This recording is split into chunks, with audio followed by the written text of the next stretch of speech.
멀티페르소나는요. 그러니까 내 안에 내가 너무 많은 거죠. 네. 가시나무 사네. 그러니까 이제는 한 사람의 뭐 소비자가 될 수도 있고 한 사람의 개인이 될 수도 있는데 그 한 사람의 존재가 이제 상황에 따라서 네. 주어진 어떤 환경에 따라서 서로 다른 모습을 보이더라. 그런 게 두드러지고 있다라는 겁니다. 뭐 책에서는 단적인 사례로 이제 저희가 자주 사용하는 거의 매일같이 쓰고 있는 SNS 활용 행태 같은 거를 좀 얘기를 해줬는데요. 네. 뭐 예를 들면 인스타그램 같은 걸 쓰는데 계정이 2개라는 거예요. 네. 그걸 뭐 하나는 린스타 그리고 하나는 뭐 핀스타라고 하는데 린스타는 자신의 세련되고 이상적인 모습을 네. 노출시키는 데 쓰고 그리고 핀스타는 나의 정말 진실된 모습 그런 것들을 노출시킬 때 쓴다고 합니다. 네. 그런 식으로 내가 갖고 있는 내 모습이 또 2개 있는 거예요. 인스타에만. 뭐 다른 SNS로 넘어가면 또 달라지고요.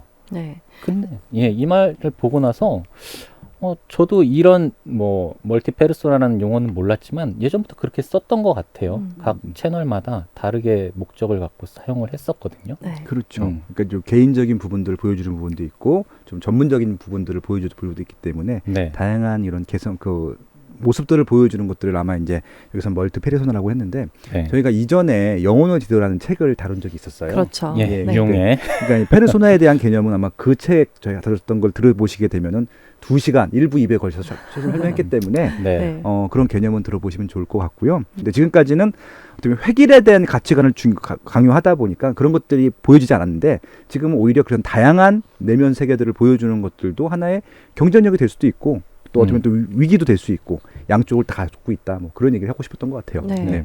그래서 출근할 때 나 다르고 다독다독 녹음할 때 나 다르고 앱올 때 다르고 엄마인 나 다르고 그러니까 자기도 모르게 모드 전환을 하는 거죠. 그렇죠.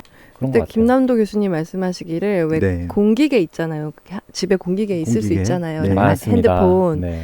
그러면은 내가 뭐 핀스타일 때는 이 폰 쓰고 그렇죠. 또 뭐 린스타 할 때는 또 이 폰 쓰고 이런 식으로 공기계 쓰고 뭐. 아예 쓸 때부터 내가 난 거예요. 그렇죠. 이건 쉴 때 쓰는 핸드폰, 이거 일할 때 쓰는 핸드폰 뭐 이런 식으로도 바꾸고요. 그래서 중요한 거는 이런 트렌드가 있다더라도 좋지만 이 트렌드로 우리가 어떤 것들을 할 수 있는가 그것도 또 중요하잖아요. 그러니까 이런 것들을 본인 쪽에 더 행복을 증진시키는 데 활용하시면 좋겠다는 말씀을 드려보고 싶은 것들이고요. 이 책에서 구체적으로 언급을 하지 않았지만 저는 이제 이 부분에 대해서 관심이 개인적으로 많아요. 그러니까 저는 행복에 대한 부분들에 대한 연구를 많이 하는데 저는 행복의 기준이 내면에 있는 자아랑 내가 외부로 표현하는 자아가 같으면 같을수록 행복감이 더 증가한다고 생각을 합니다. 대부분 그렇게 못하고 살아요. 감춰지고 참고. 맞습니다.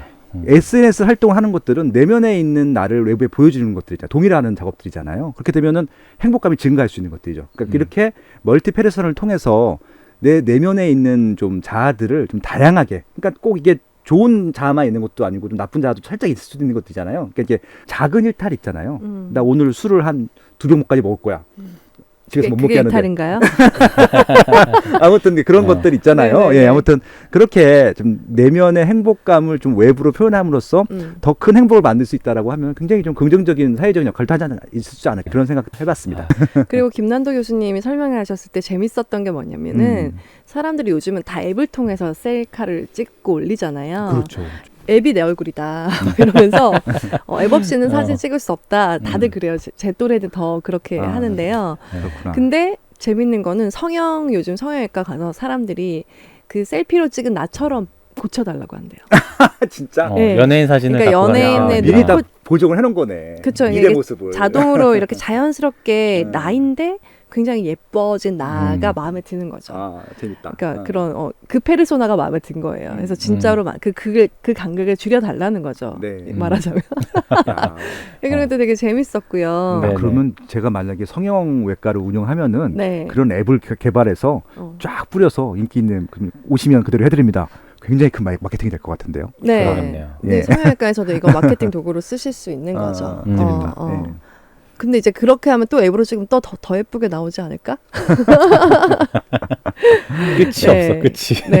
그래서 멀티페르소나를 어떻게 마케팅적으로 활용할 것인가, 아니면 이런 특징으로 해서 나타난 현상이 무엇인가 소비에서 이걸 알아보자면 양면적 소비의 증가인데요. 그러니까 우리가 프리미엄 버거를 먹을 때도 있고 또 뭐 맥모닝을 먹을 때도 있어요. 그렇죠. 그게 꼭 가난한 사람은 맥모닝만 먹고 뭐 경제적으로 부유한 사람은 맥모닝을 먹지 않는 게 아니라 그냥 이럴 때 내가 다르고 저럴 때 내가 다른 거예요. 그러니까 내가 좀 경제적으로 여의치 않아도 어느 날 진짜 뭐 플렉스 하고 싶다. 정말 사치를 부려보고 싶다. 그러면은 돈 모아가지고 맛있는 거 먹을 수도 있고 네. 비싼 거 먹을 수도 있고 또 뭐 정말 여유로운 분들도 맥모닝을 먹는 감성이 좋은 거야. 아침에 새벽에 나가면서 뭔가 내가 정말 일꾼이 된 느낌 뭐 이런 느낌 느껴볼까? 그러면서 네. 그 페르소나가 마음에 들면은 그걸 선택하기도 하고 이런 식으로 굉장히 소비가 양면적으로 변할 것이다. 그렇죠. 그러니까 개인의 의사 결정도 다양한 모습들을 보여준다는 거고 실제적으로 저는 이렇게 하거든요. 네. 그러니까 지금 이쪽에 좀 대중화된 버거 중에서는 쉑쉑버거가 좀 비싸잖아요. 그렇죠. 예. 진짜 좀 달라. 육질도 다르고 빵도 달라요. 비싸죠, 당연히. 그러니까 이거 뭐 밀크쉐이크랑 감자튀김이랑 쉑쉑버거 기본만 먹어도 거의 2만 원이 넘어가거든요. 네. 근데 저는 제일 좋아하는 버거 얘기하라 그러면은 롯데리아 대리버거예요. 1,500원이야. 정말요? 예. 근데 저는 그걸 왜 좋아하냐면은 제가 처음 먹었던 버거거든요. 맞아요.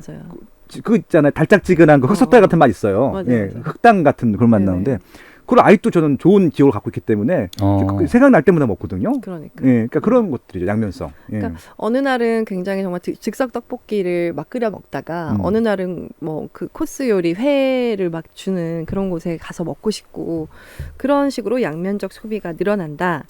그리고 이제 취향이 되게 이제 정확하게 사람들이 표현을 한다는 건데요.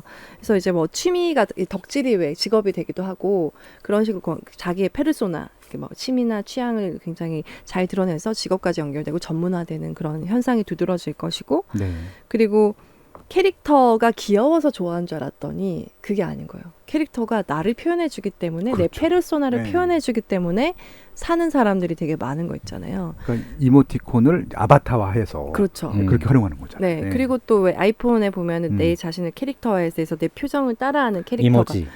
생긴다거나 그런 식으로 내 자신을 표현하는 어떤 다른 페르소나 그게 캐릭터로도 또 발현이 된다라고 얘기를 하고 있어요. 그래서 이런 얘기를 들으면 이제 캐릭터 만드는 분들은 요즘 사람들이 자기를 어떻게 생각하지? 라고 생각하면서 그런 식으로 개발을 하실 수도 있을 것 같고요. 그렇죠. 네. 네, 그리고 또 이제 트렌드는 내 페르소나가 굉장히 성에 대해서도 유연해지고 있다고 얘기를 하고 있거든요.